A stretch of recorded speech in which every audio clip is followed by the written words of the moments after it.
এত সব নফল হয় ফরজের মতো, আর ফরজ হয় 70টা ফরজের মতো। এত সব কেন হইল?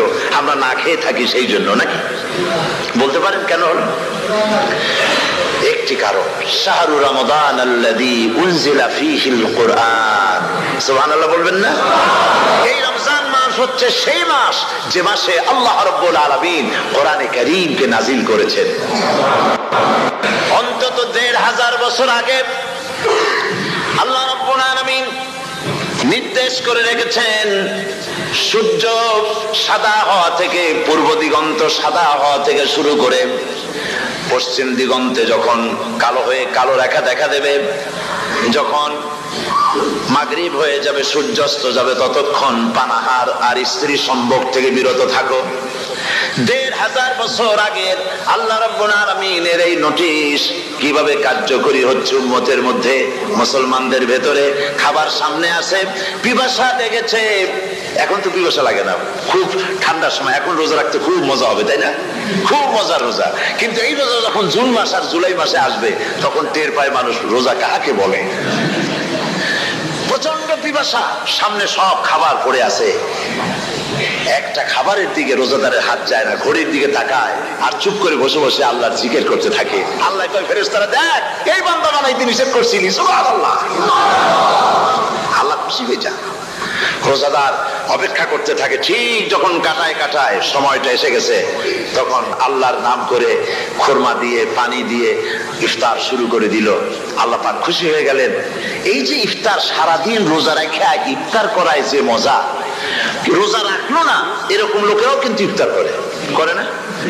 পুরান ঢাকায় আছে, ঢাকার তো কয়েকটা এলাকা আছে, পুরান ঢাকার লোকেরা নাকি বলে যে, যারা রোজা রাখে না তারা বলে যে রোজা না রাখে একরকম পাপ করছি, আর ইফতার না করে কবিরা গুনাহ করবো নাকি, ইফতার তো করাই লাগবে। তো খুব মজা করে ইফতার করে তারা। তো সারাদিন রোজা রেখে পেঁয়াজি, ছোলা, পুর, মুড়ি খাওয়ায় যে মজা, সারাদিন ভাত খাইয়া তারপরে ইফতারে শরীক হওয়া, ছাগলে ঘাস খাইলে যেমন লাগে ওইরকম তার মুখে লাগে, এই মজা পাবে না। রোজাদারের যে মজা লাগে সেই মজা সে পাবে না। সারা মাস রোজা থাকার পর, আল্লাহর হুকুম মেনে সারা রাত রোজা রাখার পর, তারপরে ঈদের দিনে জামা কাপড় পরিষ্কার করে, শেরওয়ানি গায়ে লাগাইয়া, পাঞ্জাবি পরে, আতর মেখে, এরপরে ঈদের জামাতে যখন দাঁড়ায় যায়, সে যে মজা পায়, সারা মাস রোজা রেখে ঈদের জামাতে গিয়ে সে যে মজা পায়, যে রোজা রাখলো না, ঈদের দিনে খুব জামা, পাজামা, সেন্ট এগুলো মেখে থেকে প্রথম কাতারে গিয়ে দাঁড়ায় গেছে, ও সেই মজা পাবে না। ওর মনের মধ্যে একটা চোর চোর ভাব থেকেই যায়। সে মনে মনে ভাবে, এই জামাত আমার না, জোর করে আসছি, এইখানে দাঁড়াবার যোগ্যতা আমার নাই। মনের মধ্যে সে একটা অপরাধী ফিল করে, সে ফিল করতে থাকে। সুতরাং রোজাদারের জন্য দুইটা খুশি, একটা হচ্ছে ইফতারের সময়, আর একটা খুশি হবে যখন আল্লাহ তাদেরকে দেখা দেবেন। সুবহানাল্লাহ। এই রোজা আল্লাহ পাক দান করেছেন। আচ্ছা, কি জন্য রোজা আমাদের দিলেন?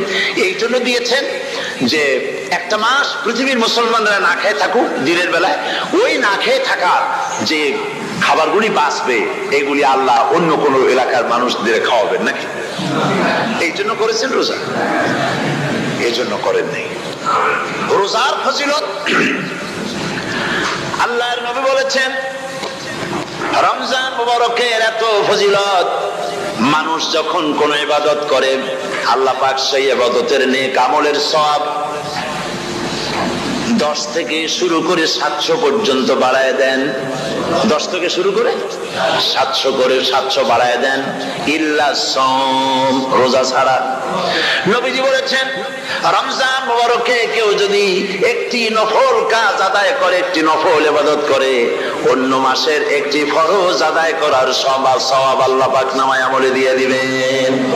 রমজান মুবারকে কেউ যদি একটি ফরজ আদায় করে, অন্য মাসের 70টি ফরজ আদায় করার মতো সওয়াব আমলনামায় আল্লাহ দিয়ে দিবেন। এই পৃথিবীর মানবতার কল্যাণের জন্য, এই পৃথিবীর মানুষের ভালাইয়ের জন্য, মঙ্গলের জন্য হাজার হাজার মাস ধরে এই পৃথিবীর মানুষের যে কল্যাণ হয় নাই, এই রমজান মুবারকে একটা রাত আছে, যেই রাতে আল্লাহ রাব্বুল আলামিন মানবতার সেই কল্যাণ করেছেন। সেই কল্যাণ কি দিয়ে করেছেন? শাহরু রমাদান আল্লাযী উনজিলা ফীহিল কোরআন কোরআন নাজিল করে পৃথিবীর মানুষকে সেই কল্যাণ আল্লাহ দিয়েছেন। সুবহানাল্লাহ। বন্ধুগণ, কোরআন কোরআন কি নিয়ামত আমাদের কাছে, সেই নিয়ামতকে আমরা চিনলাম না, আমরা বুঝতে পারলাম না কত বড় নিয়ামত আল্লাহ আমাদের দান করেছেন। এই কোরআন যেন আপনি শুনতে পারেন, পড়তে পারেন, বুঝতে পারেন, সেই জন্য আল্লাহ রাব্বুল আলামিন শরিয়াত কি সুন্দর ব্যবস্থা করেছে। কোরআন শোনার জন্য রমজান মুবারকে তারাবিহের নামাজের ব্যবস্থা করা হয়েছে। সুবহানাল্লাহ সুবহানাল্লাহ। যারা সব সময় পড়তে পারেন না, কোরআন তেলাওয়াত জানেন না, অথবা সারা বছর এক খতম কোরআন শরীফ পড়া হয় না, শরিয়াত কি সুন্দর বিধান করলো যে আপনি যেন 30 পারা কোরআন শরীফ শুনতে পারেন। এই ব্যবস্থা তারাবিহের নামাজের মধ্যে শরিয়াত করে দিয়েছে। আলহামদুলিল্লাহ আলহামদুলিল্লাহ করেছি।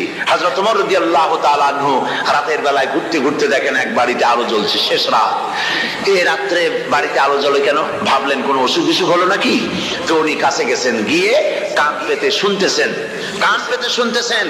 বাড়ির মালিক বুড়ি তার যুবতী মেয়েকে ডেকে বলছে, মা ওঠো, তাড়াতাড়ি ওঠো। কেন? কয় যে সকাল তো হয়ে গেল, দুধ দই এনেছি, আমি দুধ এনে রাখছি, এখন তুমি পরিমাণ মতো সবটা পাত্রে পানি দিয়ে ভরে দাও, তাহলে ওজন বেশি হবে আর আমরা ভালো লাভ করতে পারবো। মেয়ে বলছে, মা তুমি বলো কি, এটা আমার দ্বারা সম্ভব না। কেন সম্ভব নয়? হযরত ওমর এক ফরমান জারি করেছেন, তিনি বলেছেন দুধে তিনি পানিতে দুধের মধ্যে পানি মিশাতে নিষেধ করেছেন। তাছাড়া রাসূল করিম সাল্লাল্লাহু আলাইহি ওয়াসাল্লাম খাদ্যদ্রব্যে ভেজাল দিতে নিষেধ করেছেন। কাজী হযরত ওমরের এই নির্দেশকে আমি অমান্য করতে পারবো না। মা বলছে, দেখো ওমর এখন তো ঘুমাইতেছে, এত রাত্রে তিনি কি এখানে আসছেন নাকি আমাদের এই কারবার দেখতে, তুমি পানি মিশা উঠছে মতো। মেয়ে বলছে, মা হযরত ওমর ঘুমাতে পারেন, তার পুলিশেরা, তার গোয়েন্দা বিভাগের লোকেরা ঘুমাতে পারেন, হযরত ওমরের চোখকে ফাঁকি দেওয়া যাবে, হযরত ওমরের পুলিশকে ফাঁকি দেওয়া যেতে পারে, কিন্তু আল্লাহ রাব্বুল আলামিনের চোখকে ফাঁকি দেওয়া যাবে না। আমার পক্ষে সম্ভব নয়, আমি দুধে পানি মিশাতে পারবো না। হযরত ওমর রাদিয়াল্লাহু তাআলা চলে গেলেন, গিয়ে তার ছেলেকে ডেকে বললেন, ছেলে আমি তো এখন বুড়া হয়ে গেছি, আমার বিয়ের বয়স নাই, আমি একটা মেয়ের খোঁজ নিয়ে আসছি, যদি আমার বয়স থাকতো এই মেয়েটার আমি বিয়ে করতাম। সুবহানাল্লাহ সুবহানাল্লাহ। এই মেয়েটা তুমি খোঁজ নাও, যদি বিয়ে না হয়ে থাকে তুমি প্রস্তাব দাও বিবাহের। কি সৌন্দর্য তিনি দেখলেন মেয়েটার মধ্যে, স্বাস্থ্য, রূপ, যৌবন, কি দেখলেন? তাকওয়া। জোরে বলেন না, কি দেখলেন? তাকওয়া। এই তাকওয়া তিনি দেখলেন। এই তাকওয়ার উপরে ভিত্তি করে আমিরুল মুমিনিন, অর্ধেকটা পৃথিবীর প্রেসিডেন্ট, খলিফাতুল মুসলিমিন, আমিরুল মুমিনিন হযরত ওমর তার ছেলের জন্য পুত্রবধূ করে তাকে ঘরে নিয়ে আসলেন। সুবহানাল্লাহ। ফায়দা কি হলো? ফায়দা এই হলো, এই মেয়ের গর্ভে যে মেয়ে হলো, সেই মেয়ের গর্ভে যে মেয়ে হলো, সেই মেয়ের গর্ভে ফারুকে সানি হযরত ওমর ইবনে আব্দুল আজিজ রাহমাতুল্লাহ আলাইহির মতো ফারুকে সানি আল্লাহ দান করে দিলেন। সুবহানাল্লাহ ওয়া বিহামদি। এটার নাম হচ্ছে তাকওয়া। এই তাকওয়ার ব্যাপারে হযরত ওমর রাদিয়াল্লাহু তাআলা আনহু তিনি হযরত কাব বিন উবাই রাদিয়াল্লাহু তাআলা আনহুকে জিজ্ঞেস করেছিলেন যে তাকওয়ার একটা ব্যাখ্যা আপনি কি আমাকে বলতে পারেন, তাকওয়ার ব্যাখ্যাটা কি? তিনি বললেন, হ্যাঁ পারি। কি ব্যাখ্যা? তিনি বললেন যে দেখুন, তাকওয়ার ব্যাখ্যা হচ্ছে এই যে সংকীর্ণ একটি রাস্তা, সরু ন্যারো একটা রোড, এই ন্যারো রোডের দুই দিকে আছে কাঁটাযুক্ত লতা পাতা, এই কাঁটাযুক্ত লতা পাতার মধ্য দিয়ে এই সরু রাস্তা দিয়ে আপনি যখন যাবেন তো কিভাবে যাবেন? হযরত ওমর বললেন, আমার জামা কাপড় এইভাবে খুব আটোসাটো করে আমরা যাব, যাতে করে গায়ের চামড়াও না ছেড়ে আমার জামাও যাতে না ছেড়ে যায়। হযরতে কাব বিন উবাই রাদিয়াল্লাহু তাআলা আনহু বলছেন, এটার নামই হচ্ছে তাকওয়া। এটার নাম কি? তাকওয়া। এটার নাম হচ্ছে তাকওয়া। দুনিয়ার অসংখ্য পাপের ভেতর থেকে আপনি চলে যাবেন, পাপ যেন আপনাকে স্পর্শ করতে না পারে। এটার নাম তাকওয়া। বাইন মাছ নিশ্চয়ই খেয়েছেন আপনারা, না লন্ডনে পাওয়া যায় না? পাওয়া যায়। এই বাইন মাছ যারা খেয়েছেন আপনারা, আমি জানি না আপনারা জানেন কিনা, বাইন মাছ কোথায় থাকে? পানিতে থাকে না কাদায় থাকে? মাশাআল্লাহ, বাইন মাছ থাকে কাদার মধ্যে। কিন্তু এই বাইন মাছ যারা ধরেছে তাদের মুখে শুনেছি আমি যে বাইন মাছ থাকে কাদায়, ওকে যখন ধরে টেনে বের করায় কাদার মধ্যে থেকে এক ফোঁটা কাদা ওর গায়ে নাই। এই কলুষিত সমাজ, পাপে ভরপুর। গ্রেট ব্রিটেন, আমেরিকা, পাশ্চাত্য, আমাদের দেশ, সর্বত্র পাপ আর পাপ। এই পাপের মধ্যে বাইনা শুধু খাইয়েন না, ওর কাছ থেকে শিক্ষাও গ্রহণ করেন। ও যেমন কাদার মধ্যে থাকে, কাদা ওর গায়ে লাগে না, আপনিও এই সমাজের মধ্যে আপনি আপনার কাজ চালিয়ে যান, পাপ যেন আপনাকে স্পর্শ না করে। আল্লাহ যেন পাপের থেকে আমাদের বাঁচান। আমরা বলি আমিন, সবাই বলেন আমিন। এটার নাম হচ্ছে তাকওয়া। আর তাকওয়া লম্বা জামায় তাকওয়া হয় না, লম্বা দাড়িতে তাকওয়া হয় না, পাগড়ি একটা বানলেই তাকওয়া হয় না। রাসূলুল্লাহ সাল্লাল্লাহু আলাইহি ওয়াসাল্লাম বলেছেন তাকওয়া হা হুনা, হা হুনা, হা হুনা, তিনবার বলেছেন, বুকের দিকে দেখায় বলেছেন তাকওয়া হা হুনা। তাকওয়া হচ্ছে এখানে। এর অর্থ এই নয় যে আমি দাড়িকে আমি ছোট করে দেখছি, জামাকে ছোট করে দেখছি, তা নয়। কিন্তু বলছি যে তাকওয়াটা হচ্ছে অন্তরের ভেতরে। এই অন্তরের ভেতর থেকেই এটার বহির প্রকাশ হতে হবে। আপনার কথায়, আপনার বলায়, আপনার ওঠায়, আপনার বসায়, আপনার চালচলনে, আপনার বিয়ে শাদীতে, আপনার ব্যবসা বাণিজ্যের সর্বত্র তাকওয়ার ছাপ প্রদর্শিত হতে হবে। তাহলেই আমার মধ্যে তাকওয়া এসেছে বলে প্রমাণ হবে। আর এটাই আল্লাহ পাক চান। রমজান মোবারকে তোমাদের মধ্যে তাকওয়া সৃষ্টি হোক। রোজা সম্পর্কে এই কথাগুলি আমি বলে নিলাম। প্রথম 10 দিন শুধু রহমত নাজিল হবে, দ্বিতীয় 10 দিনে আল্লাহ পাক শুধু মাফ করতে থাকবেন, আর তৃতীয় 10 দিনে আল্লাহ পাক জাহান্নাম থেকে মুক্ত করে দেবেন। সুবহানাল্লাহ। রমজানে মক্কা শরীফে, মদিনা শরীফে ছোট্ট একটা বাচ্চাও ঘুমায় না। অন্তত 5-7 বছর, 8-10 বছর বয়স হয়ে গেছে এরকম বাচ্চা সারা রাত্রে 1 সেকেন্ডের মধ্যে ঘুমায় না। সমস্ত লোক জাগে, ফজরের নামাজ পড়তে গিয়ে ঘুমায়, সব সমানে 2 হাতে নেকি কামাই করে। নেকি কামাইয়ের মৌসুমে বাহার। রমজান হচ্ছে নেকি কামাইয়ের বসন্তকাল। আপনারা যেন খবরদার মিস করবেন না, মিস করবেন না, খবরদার। এই মাসটা পুরোপুরি কাজে লাগাবার জন্য মায়েরা, আমার মায়েরা, বোনেরা, মেহেরবানি করে এই মাসটা কাজে লাগাবেন। গীবত গাইবেন না, রাগারাগি করবেন না, ঝগড়াঝাটি করবেন না, মিথ্যা কথা বলবেন না, তেলাওয়াত, জিকির, আজকার। আর পুরুষেরাও এই জিকির আজকারের মধ্যে, মানুষকে ভালো কাজের আদেশ করার মধ্যে যা আজকে আল্লাহ আমার দিয়ে বলাইলেন, এই কাজগুলি আমি এবং আপনারা সবাই যেন আমল করতে পারি। আল্লাহ তৌফিক দান করুন। আপনারা এই মোনাজাতের পরে যে যে এলাকায় গিয়ে জামাতে এশার নামাজটা আদায় করবেন, এখানে নামাজের কোনো ব্যবস্থা করা যায় নাই বলে আমরা দুঃখ প্রকাশ করছি। পাশে যেখানে মসজিদ পান, জামাতে এশার নামাজটা খবরদার আদায় করে নেবেন, নামাজ ছেড়ে দেবেন না। 5 ওয়াক্ত নামাজ শরীফভাবে আদায় করবেন। আর মদের ব্যবসা যাদের আছে, মদের ব্যবসা ছেড়ে দেবেন। আর মদের চাকরি যারা করেন, সেখান থেকে চাকরি উঠাইয়া কোনো ভালো জায়গায় চাকরি করার জন্য চেষ্টা করবেন। জেনা, ব্যভিচার, নাচ, গান ইত্যাদি, তাস, পাশা, জুয়া, অন্যায় কাজে যাব না। আল্লাহ যেন কবুল করেন। বলেন আমিন, বলেন সবাই আমিন। এটাই কাজ। শিরক এবং বেদান্তের বাড়ির কাছেও আমরা কেউ যাব না। এই তওবা করে খাঁটি মুসলমান হইতে হবে। আমরা কতদিন বাঁচবো জানি না। আল্লাহ পাক যেন আমাদেরকে ঈমানের সাথে রাখেন। যাদের মুখে দাড়ি নাই, আল্লাহ পাক তাদের মুখে দাড়ি লাগায় দিক। বলি আমিন। আপনারা চেষ্টা করেন রসুলের এই সুন্নতটা আমল করার জন্য। যেহেতু আমরা মারা যাবো, চিরদিন বাঁচবো না, তো আল্লাহ রসুলের কাছে কেমনে আমরা আমাদের চেহারা দেখাবো? জামায়, দাড়িতে, টুপিতে, পর্দায়, মেয়ে লোকদের পর্দা করার মধ্যে, সবটার মধ্যে রাসূলুল্লাহর সুন্নত যেন আমরা আমল করতে পারি। আল্লাহ যেন তৌফিক দেন। আল্লাহ রাব্বুল আলামিন বলেন, ইন্নামাস সাদাকাতু লিল ফুকারাই ওয়াল মাসাকিন ওয়াল আমিলিনা আলাইহা ওয়াল মুআল্লাফাতি কুলুবুহুম ওয়া ফিল রিকাব والغارمين وفي سبيل الله وابن السبيل فريضة من الله والله عليم حكيم। সূরা তাওবার মধ্যে আল্লাহ পাক যাকাত কোথায় কোথায় দিবেন, খাতগুলি আল্লাহ বলে দিচ্ছেন। কোন আলহামদুলিল্লাহ। যেখানে সেখানে যাকাত দেওয়া যাবে না। যাকাতের জন্য খাত হচ্ছে 8টা। যাকাতের জন্য খাত কয়টা? 8টা। 8টি খাতে আপনার যাকাতের টাকা আপনি ব্যবহার করবেন, ব্যয় করবেন। প্রথম দিবেন ফকিরদেরকে। প্রথম দিবেন কাদেরকে? ফকির। ফকির কারা? ফকির হচ্ছে নিজের জীবন জীবিকায় অন্যের মুখাপেক্ষী। তারপরে শিশু, এতিম, বিধবা, জীবন চালানো খুবই কষ্টকর, অভাবগ্রস্ত লোক, এরা হচ্ছে ফকির। আর মিসকিন হচ্ছে যারা নিজেদের প্রয়োজন উপযোগী অর্থ উপার্জন করার সামর্থ্য নাই, আর মানুষের কাছে আত্মমর্যাদার কারণে হাত পাততেও পারে না। এক কথায় এক গরিব ভদ্রলোক। আল্লাহ কোরআন শরীফ বলেছেন যে এদের চেহারা দেখে বুঝো জ্বর পেটে খাবার নাই। অথবা সে অসুবিধায় আছে, চেহারা দেখে বুঝে তাকে সাহায্য করো। সে এমন শরীফ মানুষ আছে না, আমাদের সমাজে লোক এরকম আছে না, আছে কিনা? ঘরের মধ্যে 3 দিনও রান্না হয় নাই, কিন্তু দাড়ি টাড়ি সুন্দর করে আশ্রয়া, জামাটা পরিপাটি করে গায়ে দিয়ে বেরোচ্ছে, কারোর কাছে হাত পাতে না, তার সারা পাতে তার ভদ্রতায় বাঁধে। ওনার সারা পাতে বেঁধেছে, উনি চাবেন না কারো কাছে, কিন্তু উনাকে যিনি সৃষ্টি করেছেন সে আল্লাহ রাব্বুল আলামিন শোনায় দিচ্ছেন, বান্দারা আমার ওই গরিব ভদ্রলোককে খাবার দাও। ওরা হচ্ছে মিসকিন। এরপরে আমিলিন, 3 নম্বরে আমিলিন, অর্থাৎ যারা যাকাত, সরকারি ভাবে যাকাত যারা আদায় করে, সেই আদায়কারীদেরকে এই যাকাতের টাকা দিয়ে তাদের সম্মানী দিতে বলা হয়েছে। ইসলামী গভর্নমেন্ট আসলে যাকাত তো আর আপনার খুশি মতো থাকবে না, যাকাত দিতে আপনি বাধ্য হবেন।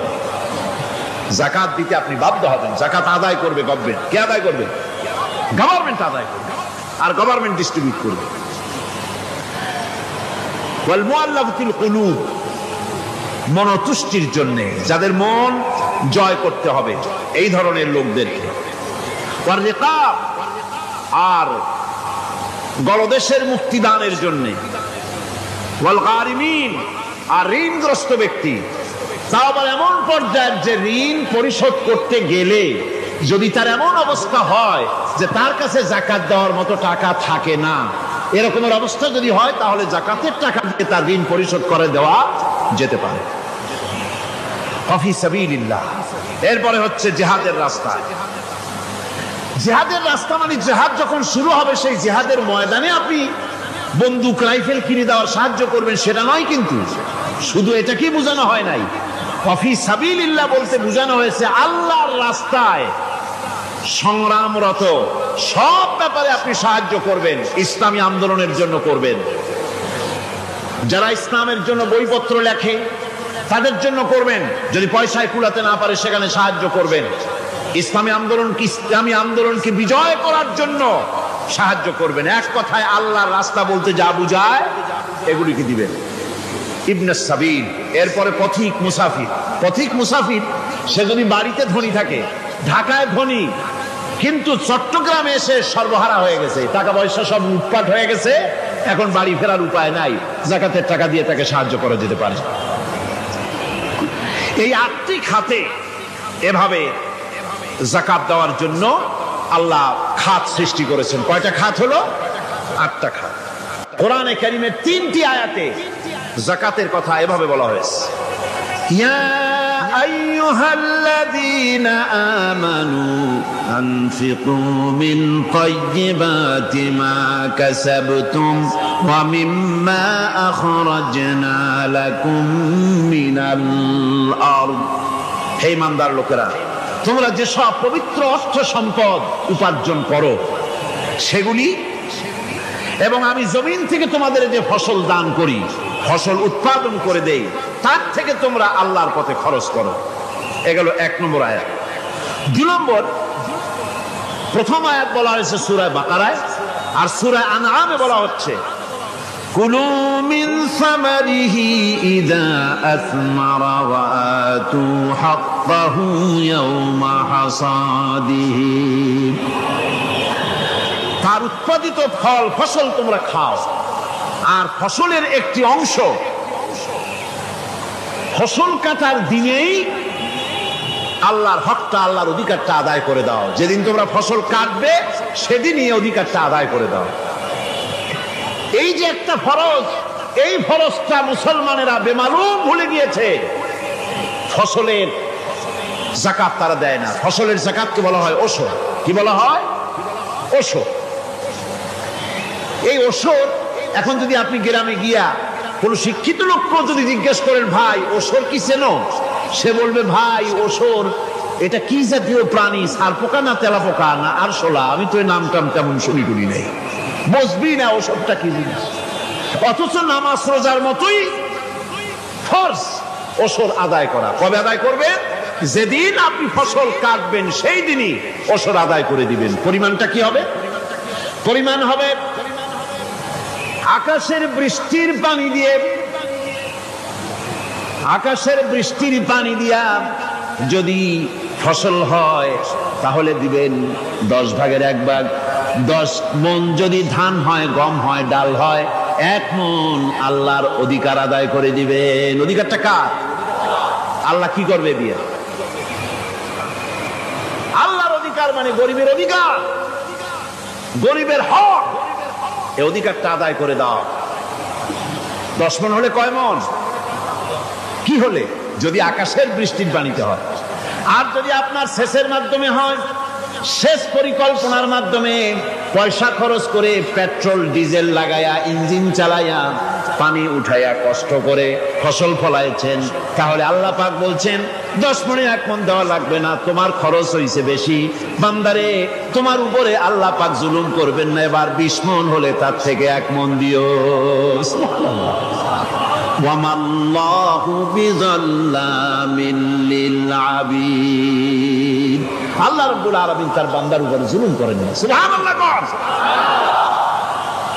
এইভাবে করে ওসরের যাকাতটা তোমরা ঠিকমতো আদায় করে দিও। ওসরটা দিও, ফসলের ওসর দিও আর টাকার যাকাত দিয়ে দিও। যারা এটা দিবে না তাদের সম্পর্কে আল্লাহ পাক সূরা তওবার ভিতরে বলেছেন, ওয়াল্লাযীনা ইয়াকনিজুনা আয-যাহাবা ওয়াল ফিদ্দাতা ওয়া লা ইউনফিকুনাহা ফী সাবিলিল্লাহি ফাবাশশিরহুম বিআযাবিন আলীম।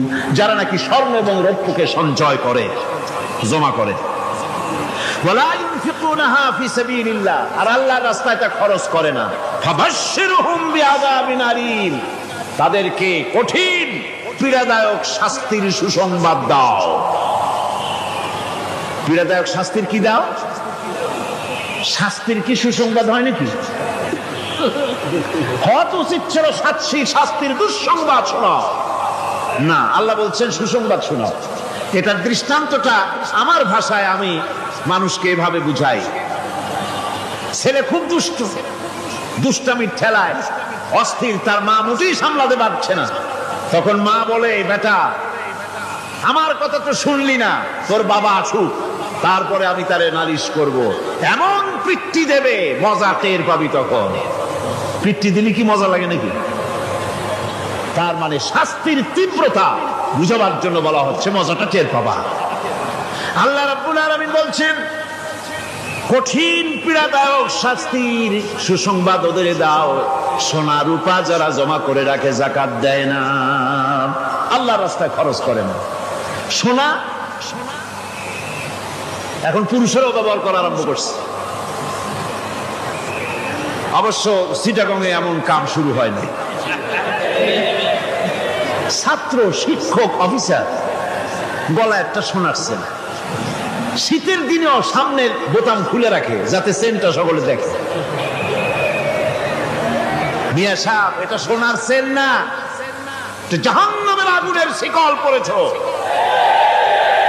পুরুষের জন্য এক রত্তি সোনাও হারাম।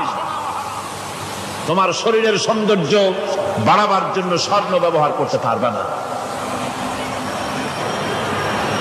স্বর্ণ রৌপ্য জমা করল আর আল্লাহর রাস্তায় খরচ করলো না। রব্বুল আলামিন বলেন, ইয়াউমা ইউহমা আলাইহা ফি নারি জাহান্নামা ফাতুকওয়া বিহা জিবাহুহুম ওয়া জুনুবুহুম ওয়া যুহুরুহুম। একদিন আসবে এমন যেদিন এই সঞ্চিত ধনরাশি, সোনা দানাগুলি জাহান্নামের আগুন দিয়ে জ্বালানো হবে। আর জাহান্নামের আগুন দিয়ে জ্বালায়া এইগুলি দিয়ে তার পিঠের উপরে আর পাঁজরে সিল মারা হবে জাহান্নামের আগুন দিয়া। বলা হবে, হাদা মা কানাজতুম লিআনফুসিকুম ফাযুকু মা কুনতুম তাকনিজুন।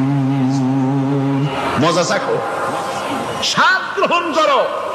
এ হলো তোমার সেই সঞ্চিত সম্পদ, সঞ্চিত ধনরাশি যা তুমি জমা করেছো আর আল্লাহর রাস্তায় খরচ করনি। এখন এর শাস্তি গ্রহণ করো। সুতরাং সঞ্চয় করা, মাল জমা করা এক শ্রেণীর লোক আছে। আল্লাহ পাক বলছেন, আল্লাযী জামা মালান ওয়া আদ্দাদা, মাল জমা করে আর মোছে তেল মাখে। টেলিফোন করে, হ্যালো সোনালী ব্যাংকের ম্যানেজার সব নাকি? বলে হ্যাঁ, দেখুন তো আমার ব্যালেন্সটা কত। উনি বললেন, বল্টু সাহেব আপনার ব্যালেন্স হচ্ছে 50,77,372 টাকা 79 পয়সা। তখন মোজ ঘষে, আতর লাগায়, তেল মাখে, আর মনে মনে আনন্দ হয়, আরো কিছু জমা করতে পারলেই তো কঠিন কোটায় পৌঁছে যাব। আল্লাযী জামা মালান ওয়া আদ্দাদা, মাল জমা করে আর গুনতে থাকে, আল্লাহর রাস্তায় খরচ করে না।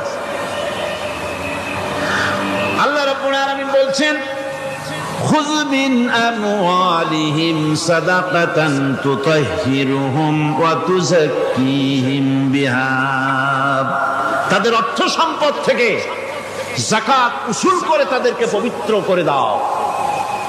যাকাত আদায় করার মানেই হলো তার সম্পদগুলি পাক হয়ে গেল। কারণ আলহামদুলিল্লাহ, সম্পদ পাক হয়ে গেল, পবিত্র হয়ে গেল। আর যেই সম্পদের যাকাত দেওয়া হয় না, আল্লাহর রাস্তায় খরচ করা হয় না, তা সম্পূর্ণরূপে অপবিত্র, নাপাক। কি পরিমাণ সম্পদের নিসাবটা কেমন হবে? নিসাব হবে 52.5 তোলা রৌপ্য যদি আপনার কাছে থাকে, আপনি বাজার দর হিসাবে যাকাত দিবেন।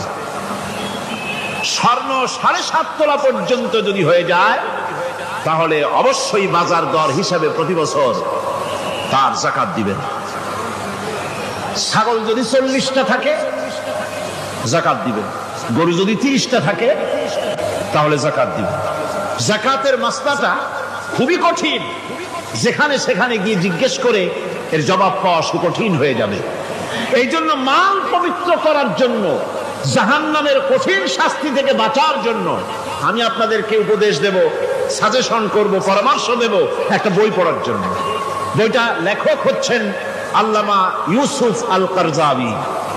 বর্তমান আসরের, এই বর্তমান বিশ্বের একজন সাহসী মুফাক্কির ইসলাম, কাতার ইউনিভার্সিটির শরিয়া ফ্যাকাল্টির ডিন। তার লেখা ফিকহুজ যাকাত, এই আরবি, বিশাল এই আরবি গ্রন্থের অনুবাদ করেছেন অনুবাদ রাজ্যের রাজা। এদেশে ইসলামী আন্দোলনের, এই ভূখণ্ডের পুরোধা ইসলামী আন্দোলনের বর্তমান সব নেতাদের উস্তাদ আল্লামা হযরত মাওলানা আব্দুর রহিম সাহেব রাহিমাহুল্লাহ, আল্লাহ তাকে জান্নাতুল ফেরদাউসের মেহমান বানায় নিজরে কোন আমিন। তিনি এটার অনুবাদ করেছেন, ইসলামে যাকাতের বিধান। ইসলামে, নামটা মনে রাখেন, ইসলামে যাকাতের বিধান। ইসলামী ফাউন্ডেশন বইটা বের করেছে, এত বড় 2টি খণ্ড। এই বইটি আপনারা সংগ্রহ করবেন, ইসলামের যাকাত বিধান। বইটি আপনারা সংগ্রহ করবেন মনে করে।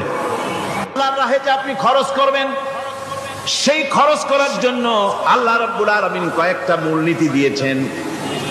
কিভাবে, কি মন মানসিকতা নিয়ে খরচ করবেন। খরচ করলেই কিন্তু সওয়াব হবে না। আতর মাখবেন, যদি চিন্তা করেন যে আতর মাখলাম, মাহফিলে যাব, মসজিদে যাব, লোকেরা টের পাবে যে বেটা আতর একখান মাখছে, তো খামো খাই আপনার আমও গেল, সালাও গেল, কোনো সওয়াব হইল না। আর যদি আতর মাখেন এই নিয়ত করে, আতর মেখেছি, রাসূল পাক সাল্লাল্লাহু আলাইহি ওয়াসাল্লামের একটা সুন্নাত আমল করলাম, আল্লাহ রাব্বুল আলামিন অসংখ্য নেকি আমল নামায় লিখে দিবেন। নিয়তের উপরে দারমাদার করছে সবকিছু। এখন আপনি যে খরচ করবেন, সেই খরচটা কিভাবে করবেন, কি মন মানসিকতায় করলে পরে আল্লাহ খুশি হবেন, সেই কথাটি আল্লাহ পাক কোরআনে কারীমের মধ্যে বলছেন। আমি আপনাদের সামনে সেগুলি বলছি। দানটা হতে হবে কেবলমাত্র আল্লাহরে খুশি করার জন্য। মনে রাখেন, এটা হলো এক নম্বর। কি দানটা হতে হবে কারে খুশি? জোরে কর। আল্লাহ পাক বলছেন, ওয়ামা তুনফিকুনা ইল্লা ইবতিগা ওয়াজহিল্লাহ, তোমরা যা কিছু খরচ করো তাতে আল্লাহর সন্তুষ্টি লাভ করা ছাড়া মনের মধ্যে অন্য কিছু যেন লক্ষ্য না থাকে। শুধুমাত্র আল্লাহর সন্তুষ্টি মনের মধ্যে তোমরা রাখবে। আর কাউকে কোন জিনিস দিয়ে তার কাছে অনুগ্রহ প্রকাশ করতে পারবে না। আমি তোমার এই উপকার করছিলাম, তুমি নেমক হারামের মতো আজ কথা বলো, এরকম বলে না? কাউকে কিছু দিয়ে অনুগ্রহ প্রকাশ করবে না, তার মনে ব্যথা দিবে না। الذين ينفقون أموالهم في سبيل الله ثم لا يتبعون ما أنفقوا منا ولا أذى যারা আল্লাহর পথে খরচ করে এবং খরচ করার পর নিজের অনুগ্রহ প্রকাশ করে না এবং কাউকেও মনোকষ্ট দেয় না, টাকা দিয়া খোটা দিল না, মনেও কষ্ট দিল না, তাদের জন্য পুরস্কারটা কি শুনুন। আল্লাহ পাক বলেন পুরস্কার হচ্ছে লাহুম আজরুহুম ইনদা রাব্বিহিম ওয়ালা খাউফুন আলাইহিম ওয়ালা হুম ইয়াহজানুন। ওদের জন্য তার পরওয়ারদিগারের কাছে রয়েছে বিরাট পুরস্কার, আজরে আজিম। এদের জন্য কোনো ভয় নাই, কোনো চিন্তা নাই, কিয়ামতে ডাইরেক্ট জান্নাতে চলে যাবে। সুবহানাল্লাহ। দানের এত ফজিলত যা ভাই আমি বলে শেষ করতে পারবো না, এত ফজিলত আল্লাহ দানের মধ্যে রেখেছেন। ত্যাগেই তো শান্তি, ভোগে শান্তি নাই, মজা কিসে? জোরে কন্যা মজা কিসে? ত্যাগের ভিতরেই মজা। এরপরে আল্লাহ পাক বলছেন আল্লাহর পথে 3 নম্বরে হতেছে আল্লাহর পথে যা খরচ করবা বেছে বেছে ভালো জিনিসটা দিও, বাইসা বাইসা ছেঁড়া জামাটা দিও না। পকেটে হাত দিয়া দান করবে, পকেটে হাত দিয়া হাত আর বাইর করে না। কারণ কি? খুঁজে দেখে যে 10 পাই না, 4 আনা, কম পয়সাটা দেবে, 12টা দেবে না। টাকা বের করে ওর মধ্যে ময়লা পচা গন্ধ লাগে, ওইটা দান করবে, আর টাটকা টাকাটা পকেটে রেখে দেবে। এই স্বভাব আমাদের আছে কিনা? আছে কিনা? আরে বাবা, টাকা কি আপনি পকেটে রাখতে পারবেন? ওটা দেওয়া লাগবে না? এরা দেন তারা দেন, কাউকে তো দিবেনি। আমাদের এই বদভ্যাস আল্লাহ আমাদেরকে মাফ করুন, কোন আমিন বলেন। আমিন। দান করার সময় বেছে বেছে খারাপটা দিও না, ছেঁড়া কাপড়টা দিও না, অখাদ্য কুখাদ্য দান করো না। বিয়ার মজলিস, বিবাহে অনেক লোক দাওয়াত দিয়েছে, বেশি করে রান্না করছে, কম যদি হয়ে যায় বড় মিয়ার ইজ্জত নষ্ট হয়ে যাবে। মেহমান কম আসলো, এখন এই খাবারগুলি না পারিয়া তারপরে গরিবদের দেয়, না পেরে যখন খাবার কেউ নাই তখন গরিবদের দেয়। গরিবদের উদ্দেশ্য করে কিন্তু বানানো হয় নাই। এটা হলো একজনের রুটি খাচ্ছিল, এক কৃপণ বখিল রুটি খেতে বসেছে, সিল একটা আসে রুটিতে সুমাল, সুমেরে রুটিটা নিয়ে গেছে। বেচারা পিছনে পিছনে দৌড় আরম্ভ করছে, গালি দিতে দিতে। মরার সিল, আর তুই জায়গা পাইলি না। চিলের পিছনে দৌড়াতে দৌড়াতে নদীর পাড়ে চলে আসছে। সিলও দেখে যে আল্লাহ, এমন এক বেকাদের লোকের রুটি নিলাম, কোন গাছেও বসতে পারি না তার ঢিলার জ্বালা। শেষ পর্যন্ত পাশে ছিল নদী, নদীর উপর দিয়া চিল উড়ে ওপার যাওয়া আরম্ভ করছে। বকিল বেচারা দাঁড়াই থাকে, দিলাম ফি সাবিলিল্লাহ, আল্লাহর রাস্তে দিলাম। এর তো কোনো মানে নাই। নিজে খেতে না পারে বাসি অখাদ্য কুখাদ্য এগুলি দিতে আল্লাহ পাক নিষেধ করেছেন। দিবা বাইসে বাইসে ভালো জিনিসটা, যেটা তোমার কাছে প্রিয় ওইটা দিও। তুমি যদি খারাপটা দাও তাহলে আল্লাহ তোমার দেবেন ওই মানের। কিয়ামত আছে না, কিয়ামত ওই মানের পাবা। আল্লাহ পাক বলছেন ইয়া আইয়ুহাল্লাযীনা আমানু আনফিকু মিন তাইয়্যিবাতি মা কাসাবতুম ওয়া মিম্মা আখরাজনা লাকুম মিনাল আরদ। তোমরা যে উপার্জন করেছো, সেই উপার্জনে তোমাদের জন্য যা উপার্জন করেছো তাই, আর মাটি থেকে আমি যা তোমাদের জন্য দিয়েছি তার থেকে ভালো জিনিস, ভালো ভালো জিনিস আমার রাস্তায় খরচ করো। এটা কার অর্ডার? আল্লাহর অর্ডার। আর খরচ করার জন্য ওয়ালা তায়াম্মামুল খাবিসা মিনহু তুনফিকুন, খরচ করার জন্য বাইসা বাইসা খারাপ জিনিসগুলি খুঁজে বেড়াইও না, ভালো জিনিসগুলি আমার রাস্তায় খরচ করো। আর যতদূর সম্ভব গোপনে দিও, যতদূর সম্ভব দান গোপনে করি, মানুষকে শুনায়ও না অমুক জায়গায় দিলাম, বা মানুষের দেখায় দিও না। কোন কোন শহর আছে কোরবানির সময় বিরাট গরু কেনা হয়, সেই গরুর তলায় মালা দিয়া তারপরে শহরে রাস্তায় রাস্তায় ঘুরানো হয়, অমুক মিয়া সাহেব এই গরুটা কোরবানি করবে। এরকম চিটাগংয়ে হয় না, অন্য অন্য জেলায় হয়। জি, এখানে বেশি হয়। তাই আশ্চর্য কথা। তাহলে তো উচিত, এরকম যদি উদ্দেশ্য হয় তাহলে বড় মিয়া গরুর সাথে একসাথেই হাঁটা উচিত, লোকেরা বুঝুক কোন বড় মিয়া আর কোন বড় গরু। আপনি এটা করলেন কি জন্য? এই কাজটা তো নিন্দনীয় কাজ। আর প্রতিযোগিতামূলক কোরবানি করা, প্রতিযোগিতামূলক 35,000 টাকার গরু কোরবানি করা হলো, মানে না। মানুষকে শুনাইয়া, মানুষকে দেখাইয়া যদি করা হয় কোনো ফল পাওয়া যাবে না। আমার বন্ধুগণ, আল্লাহ রাব্বুল আলামিন বলছেন মানুষকে দেখাবার জন্য দান সদকা করো না। ইন তুবদুস সাদাকাতি ফানি'ম্মা হিয়া ওয়া ইন তুখফুহা ওয়া তু'তুহাল ফুকারা ফাহুয়া খায়রুল লাকুম ওয়া ইউকাফিরু আনকুম মিন সাইয়্যাতিকুম। প্রকাশ্যভাবে খরচ করলে তা ভালো, আল্লাহ পাক বলছেন প্রকাশ্যভাবে খরচ করলে তা ভালো, কিন্তু গোপনে দান করা সবচেয়ে উত্তম। তবে প্রকাশ্যে দান করতে গিয়ে যদি এটা এই জন্য হয় যে আমি দিলে পরে আরো একজন উৎসাহিত হয়ে যাবে, সমাজ কল্যাণ পরিষদের এত বড় বিশাল মাহফিল, 16 লক্ষ টাকা খরচ হবে, দিলাম আমি 1 লাখ টাকা, এটা শুনাইয়া বলার পর আমার কথা শুনিয়া আরো যাদের টাকা আছে তারা হয়তো 2 লাখ দেবে, এই চিন্তা করে যদি তারগিবের জন্য, উৎসাহ প্রদানের জন্য, ইন্সপিরেশনের জন্য যদি হয়, এই নিয়ত হলে ক্ষতি নেই। কিন্তু সর্বাবস্থায় দানটা গোপন হয় ভালো।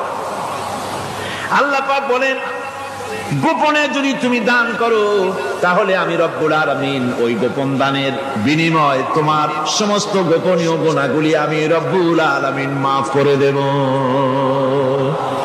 তোমার গোপন গুনাহগুলি মাফ করে দেব। 5 নম্বরে হচ্ছে নির্বোধ আর অজ্ঞ লোকদেরকে প্রয়োজনের অতিরিক্ত টাকা দিবা না। দেখেন ইসলামের কি সুন্দর বিধান। বোকা, নির্বোধ, অজ্ঞ আছে না সমাজে? তুমি মহব্বতে, আল্লাহর মহব্বতে ওর লাগে 500 টাকা দিয়ে দিলা 5,000 টাকা, এ তো সর্বনাশ করে ফেলাবে, সে তো খারাপ টাকায় তা ব্যাক করবে। এই জন্য অজ্ঞ লোকদেরকে, নির্বোধ লোকদেরকে প্রয়োজনের অতিরিক্ত দিতে আল্লাহ নিষেধ করেছেন। তবে আল্লাহর ইচ্ছা হচ্ছে এই যে যত বড় পাপী হোক আর যত বড় খোদাদ্রোহী হোক না কেন, প্রত্যেকের খাওয়া, পড়া, শিক্ষা, চিকিৎসা গ্যারান্টি দিতে হবে। সুবহানাল্লাহ। কোন এর নাম তো আল্লাহ, এর নাম কি? আল্লাহ পাক, যার ভেতরে কোনো কার্পণ্যতা নাই। আল্লাহরে মানলেও আল্লাহ খাইতে দেন, না মানলেও দেন, সকলকেই দেন সমভাবে।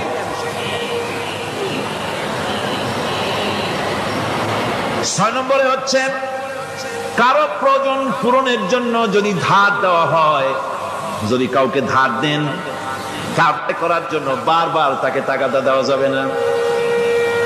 একথা শুনিয়া যারা ঋণগ্রস্ত আছেন তারা আবার এই সুবিধাটা নিয়েন না।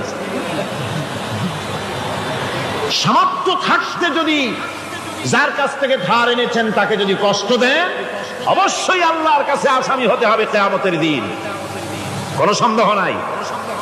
আর যে ব্যক্তি ধার দিয়েছেন তিনি যদি বুঝতে পারেন যে এই লোকটি আসলেই নিয়ত ভালো কিন্তু দিতে পারতেছে না, তাহলে এমন লোককে বারবার টাকাটা দিতে আল্লাহ নিষেধ করেছে। তাকে শরম দিও না, তাকে সময় দাও। وَإِنْ كَانَ ذُو عُسْرَةٍ فَنَذِرَةٌ إِلَى مَيْسَرَةٍ وَأَنْ تَصَدَّقُوا خَيْرٌ لَكُمْ إِنْ كُنْتُمْ تَعْلَمُونَ।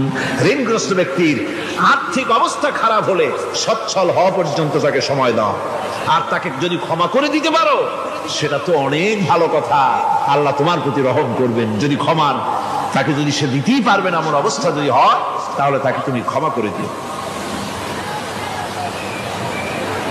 কিছু সংখ্যক লোক আছে যারা ধার নিয়ে আসলে ফাঁকি দিতে চায়।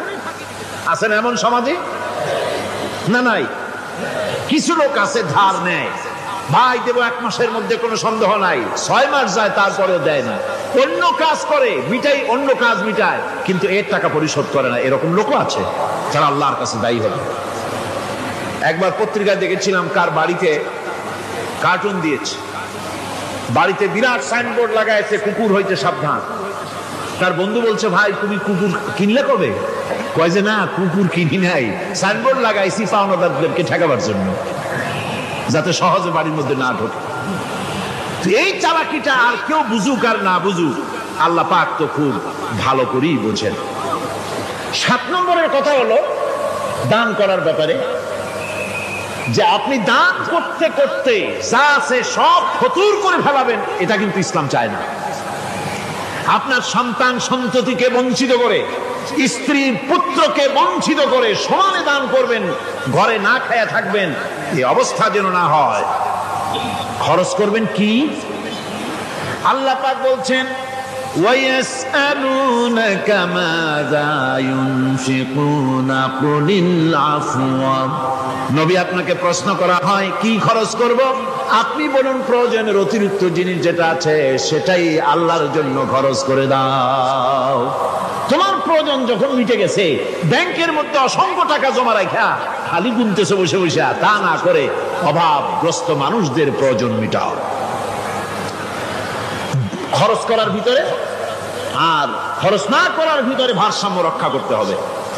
ولا تجعل يدك مغلولة إلى عنقك ولا تبسطها كل البسط فتقعد ملوما محسورا। তোমাদের দানের হাত গুটায় একেবারে গলার সাথে বেঁধে রেখো না, আবার এমন বেশি ছেড়েও দিও না, কারণ এর ফলে তোমাকে অনুতপ্ত হওয়া লাগতে পারে, কার্পণ্যতাও না হয়, আর দ্বিতীয় জমের মতো দিয়ে সব ফতুরু না হয়ে যাও। দুটোর মধ্যে ব্যালেন্স হতে হবে। আর 8 নম্বরে কথা হচ্ছে এই যে এই দানের উপযুক্ত কারা। আপনি তো যাকাত দিবেন কাদের, সে কথা আল্লাহ বলে দিয়েছেন, আগে বলা হয়েছে না? কয়টা খাতে দিবেন? মাশাআল্লাহ, মনে আছে আপনাদের। আর এমনি সাধারণ দান সাদকা কাদেরকে দিবেন, উপযুক্ত পাত্র কারা, তার একটা লিস্ট আল্লাহ দিচ্ছেন। وَبِالْوَالِدَيْنِ إِحْسَانًا وَبِذِي الْقُرْبَى وَالْيَتَامَى وَالْمَسَاكِينِ وَالْجَارِ ذِي الْقُرْبَى। নিজের পিতামাতা, নিকট আত্মীয়, ইয়াতীম, মিসকিন এবং আত্মীয় প্রতিবেশী, তাদেরকে দিবে। আমি কিন্তু এখন যাকাতের কথা বলছি না, মা বাপকে যাকাত দেওয়া যাবে না।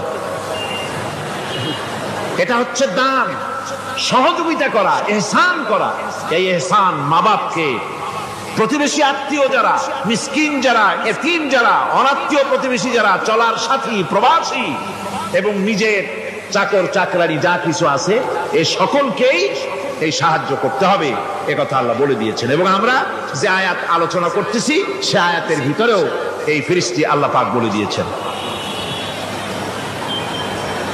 আল্লাহ রাস্তায় যারা দান করবে তাদের সম্পর্কে আল্লাহ বলছেন এখন, মাসালুল লাযীনা ইউনফিকুনা আমওয়ালাহুম ফী সাবিলিল্লাহি কামাসালি হাব্বা। আল্লাহর রাস্তায় খরচ করা এর দৃষ্টান্ত হলো একটা দানার মতো, যেই দানাটা থেকে 7টা ডাল বেরিয়ে গেল। ফি কুল্লি সুমবালাতিন মিআতু হাব্বা, একটা দানা থেকে 7টা ডাল বেরোলো, এক একটা ডালে 100 করে দানা হলো, সব মিলাইয়া 700 দানা হয়ে গেল। والله يضاعف لمن يشاء والله واسع عليم। আল্লাহ পাক বলেন এই পৃথিবীতে একটা দানায় 700 দানা যে আল্লাহ রাব্বুল আলামিন তোমার হাতে ধরায় দিলেন, সে আল্লাহ পাকের ব্যাংকে যদি টাকা জমা রাখো, আল্লাহর রাস্তায় যদি খরচ করো, 700 গুণ বাড়াইয়া আল্লাহ তোমার হাতে ধরাইয়া দিবেন। আল্লাহু ইউদাইফু লিমান নেশা, আর আল্লাহ ইচ্ছে করলে এর থেকেও বেশি তোমাকে দান করবেন। সুবহানাল্লাহ কোন জোরে। আর এই দান করতে হবে মরার আগে। কোন সময় দেবেন কোন? আমার দেশে বহু মুসলমান আছে যারা বলে হুজুর আসি আপনাদের পিছনে, যা বলেন আসি জীবন দিয়া দেব। এরা খুব চালাক, জীবন দিতে চায়, মাল দিতে চায় না। আল্লাহ তো আগে জীবন চায় নাই, আল্লাহ আগে কি চেয়েছেন? আল্লাহ আগে কি চেয়েছেন? আল্লাহ চেয়েছেন মাল। وَتُجَاهِدُونَ فِي سَبِيلِ اللَّهِ بِأَمْوَالِكُمْ وَأَنفُسِكُمْ। আল্লাহ পাক বলেন জিহাদ করো আমার রাস্তায় মাল দিয়ে আর জান দিয়ে। মাল দাও আগে, মাল না দিয়া যদি আগে মরে যাও মালটা তো থেকেই গেল। সুতরাং মাল আগে আমার রাস্তায় দাও। দেবা কখন? মরার আগে দাও। وَأَنفِقُوا مِمَّا رَزَقْنَاكُم مِّن قَبْلِ أَن يَأْتِيَ أَحَدَكُمُ الْمَوْتُ। আমার রাস্তায় খরচ করো মৃত্যু আসার আগে। فيقول رب لولا أخرتني إلى أجل قريب।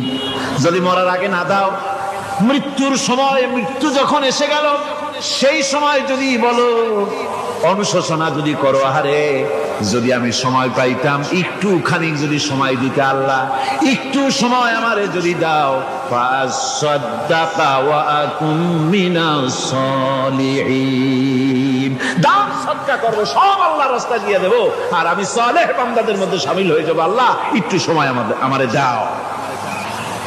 আল্লাহ পাক বলছেন ওয়ালাই ইউআখিরাল্লাহু নাফসান ইযা জাআ আজালুহা আল্লাহু খাবীরুম বিমা তা'মালুন। মৃত্যুর নির্ধারিত সময় আসলে এক সেকেন্ড আগে পাশে করা হবে না। সুতরাং মৃত্যুর আগে খরচ করো। আপনি মনে করবেন যে আপনি মরে গেলে পরে আপনার ছেলে মেয়ে আপনার জন্য করবে, খরচ করবে। হ্যাঁ করবে ঠিক, মরার পরে কুলখানির পরে 40, তারপরে শেষ, এরপর আর করবে। আপনার ছেলে মেয়ে আপনার জন্য করবে তার প্রমাণ তো আপনি নিজে। আপনি আপনার ছেলের মেয়ের জন্য কি করে, আপনার মা বাবার জন্য কি করছেন? আপনার মা বাবার জন্য যদি আপনি কিছু না করে থাকেন, আপনার ছেলে মেয়ে আপনার জন্য করবে না। সুতরাং নিজের কাজ নিজে করেন।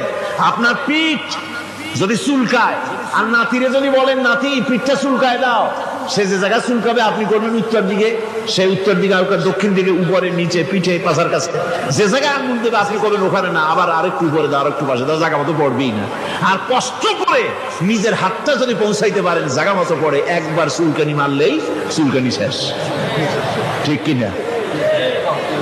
সুতরাং আপনি অন্যের উপরে ভরসা না করে নিজের খরচ নিজেই করে যান, নিজের কাজ নিজে করে যান, আল্লাহর রাস্তায় খরচ করে যান, বেশি পরিমাণে খরচ করেন।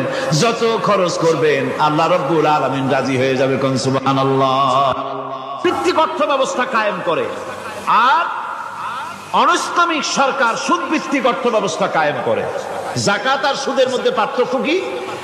যাকাত হচ্ছে, এক কথায় বুঝাই, ব্যাখ্যা দেব না, এক কথায় বুঝাবো। যাকাত হচ্ছে ধনীদের কাছ থেকে নাও, গরিবদেরকে দাও। আবার শুনুন, যাকাত হচ্ছে ধনীদের কাছ থেকে নাও, গরিবদেরকে দাও। আর সুদ হচ্ছে গরিবদের কাছ থেকে নাও, ধনীদেরকে দাও। টাকা টানে। একজনে শুনছিল টাকায় টাকা টানে, সে মনে করলো কেমনে টাকায় টাকা টানে। তারপরে সে এক ব্যাংকের সামনে গিয়ে অনেক টাকার মধ্যে নিজের একটা টাকা ছুঁড়ে মেরেছে। ঘন্টা 2 দাঁড়ায় আছে, দেখে যে তার টাকা আসে না। তখন ব্যাংকের দারোয়ান এসে পিছন থেকে গলাটা ঠেসে ধরছে, বেটা তুমি চোর নাকি, না হাইজাকার, না মাস্তান, না সাদাবাজ? কয় যে না, আমি এর কোনোটাই না। তাহলে এই পজিশন নিয়ে দেখতেছো কি? কয় যে আমি শুনছিলাম টাকায় টাকা টানে, সেজন্য আমার পকেটে একটা টাকা ছিল, ওই যে কেশিয়ার টাকাগুলি গুনতেছে ওইখানে মারলাম, দেখেনি টাকা, আমার টাকায় কিছু টাকা টাইমে আনে। এতক্ষণ দাঁড়ানো, আমার টাকা তো টানলই না, আমার যে একটা টাকা তাও আসে না। দারোয়ান বলছে, বেটা তুমি ঠিকই শুনেছো, টাকায় টাকা ঠিকই টানে, ওই অনেকগুলা টাকা তোমার একটা টাকারে এমন ভাবে টাইনিয়া ধরছে, বাইরে আবার উপায় নাই। সুদভিত্তিক অর্থ ব্যবস্থায় গরিবরা এভাবে শোষিত হয়। শোষিত হয় কারা? গরিবরা। সিনেমা কারা বানায়? ধনীরা। শোষিত হয় কারা? গরিবেরা। লক্ষ্য করেন টাকা, আল্লাহর কথা কত বাস্তব। ধনীরা সিনেমা বানায়, শোষিত হচ্ছে গরিবেরা। রিক্সা চালায়, ঠেলা গাড়ি চালায়, মাথার ঘাম পায়ে ফেলেছে, পরিশ্রান্ত হয়েছে, বিকাল বেলায় সেই টাকা নিয়ে যাচ্ছে বাজার করতে।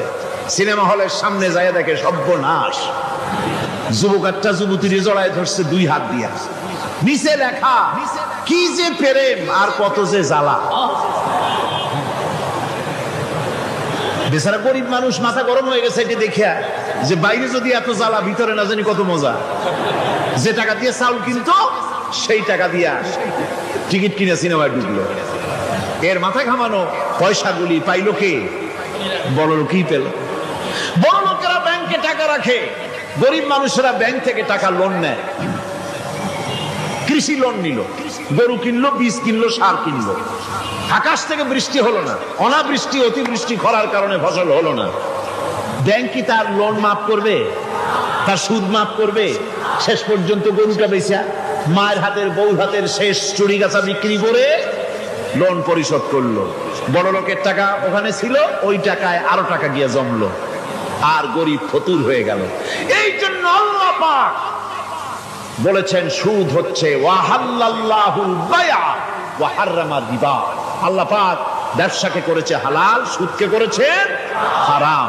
এই সুদের মধ্যে 70টি গুনাহ, তার ছোট্ট গুনাহ হলো নিজের মায়ের সাথে জিনা করা। জোরে কর নাউযুবিল্লাহ। মায়ের সাথে জিনা করার চাইতেও নিকৃষ্ট, এটা হলো ছোট গুনাহ। টের পাইছেন? এটি হলো ছোট গুনাহ। তাহলে বড় গুনাহ কি? বড় গুনাহ হচ্ছে আল্লাহ আর তার রাসূলের সাথে যুদ্ধ করা। নাউযুবিল্লাহ পড়ে। সুতরাং এই সুদ ভিত্তিক অর্থ ব্যবস্থার, এই সুদ ভিত্তিক অর্থ ব্যবস্থাকে নির্মূল করে দিয়ে ইসলাম যাকাত ভিত্তিক অর্থ ব্যবস্থা কায়েম করেছিল, যার ফলে মানুষ খেয়ে পরে সুখে শান্তিতে বসবাস করেছে।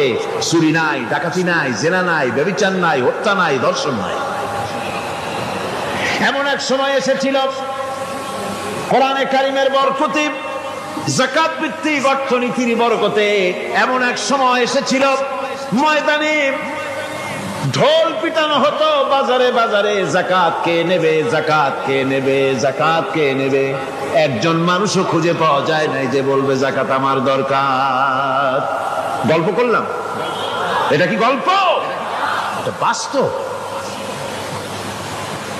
হযরত ওমর বিন আব্দুল আজিজ রাহমাতুল্লাহ আলাইহির জামানায় সাদকার টাকা নিয়ে 3টি দিন একজন ঘুরেছেন গ্রামে গ্রামে, ময়দানে ময়দানে। একটা গরিব খুঁজতেছেন সদকার টাকা দেবে, গরিব খুঁজে পাওয়া যায় না।